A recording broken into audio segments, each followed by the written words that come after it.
The Wizard of Oz, directed by Victor Fleming, follows Dorothy Gale as she travels through the magical land of Oz. Dorothy, a Kansas girl who loves her dog Toto, runs away from home after the mean Miss Gulch threatens to have Toto taken away. While she flees in search of a place she can't get in trouble, she comes across Professor Marvel, a sketchy psychic who only wants to get Dorothy off his back. He tells her that her Auntie Em is sick, so Dorothy decides she better go back home instead of running away. On her way, Dorothy gets caught in a tornado and is knocked unconscious by a flying window. While unconscious, Dorothy dreams that her house has been taken up into the tornado and she sees images of people she knows flashing through the open window.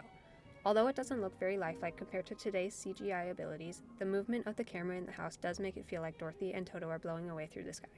When she awakes, she finds herself in the colorful land of Oz. Here is where the movie switches from black and white to Technicolor. This change was revolutionary for the time period and was done so to represent the magical feeling which Dorothy associates with her dreams. Everything seems wonderful in Oz.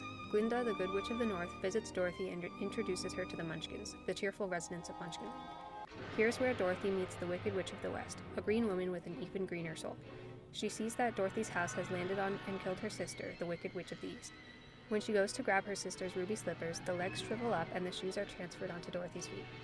I thought the way they showed the slippers disappearing from the Wicked Witch of the East's feet was funny because there was a very obvious cut in the footage.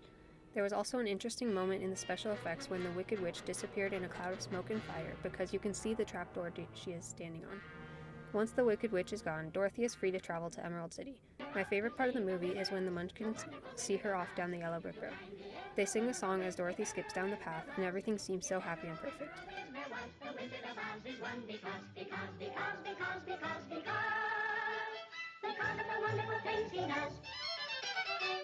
You're off to see the wizard, the wonderful Wizard of Oz. Next, Dorothy meets the Scarecrow. He claims he doesn't have a brain, and he dreams of all the things he could think about if he did. His character is interesting because it's very messy. Straw falls out of his clothes randomly, and his movements are very erratic. The irony of Scarecrow's character is seen through his good ideas.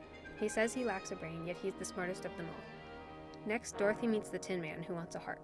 He wants to be gentle and kind, but is stuck in a clanky metal suit. One detail I liked about Tin Man is that when he cries, he rests. I think it was a clever way to show how he was sentimental all along, feeling empathy for Dorothy through all her troubles. Lastly, Dorothy meets the Cowardly Lion. Our first look at him is when he tries to attack Dorothy and her friends. He pounces out of the forest, effectively scaring them. The lion wants courage because he's scared of so many things, but what he doesn't realize is that courage is when you face your fears, not when you don't have them. Even though he was scared to see the wizard, he still went and helped them get the witch's broom. Another scene in the movie that highlights the outdated humor and special effects is when Dorothy's friends are being attacked by the guards. Clothes and random objects are flying all over the place, which reminds me of the Tom and Jerry cartoons. The transition from chaos to the emergence of Dorothy's friends wearing the guards' uniforms was a simple fading in and out of the different clips. I think a scene like this could be made much better using today's technology.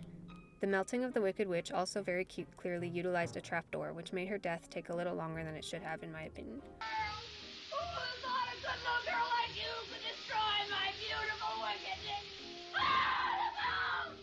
When Dorothy and her friends return to the wizard with the Wicked Witch's broom, they find that he isn't a great and powerful wizard after all. He is an average person pretending to hold power.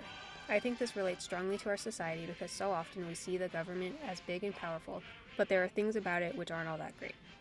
The quote, wizard, reveals that what they were searching for they possessed all along. Holding a title isn't what defines a person. The movie ends with Dorothy going back home where she is greeted by her family and friends. She tells them about her wonderful dream, but they don't really believe her that it was real. The message of this movie is that we often want what we already have, and what we have doesn't need a label for it to be true. I agree with this message, and I think this movie was groundbreaking for both the movie industry and American society.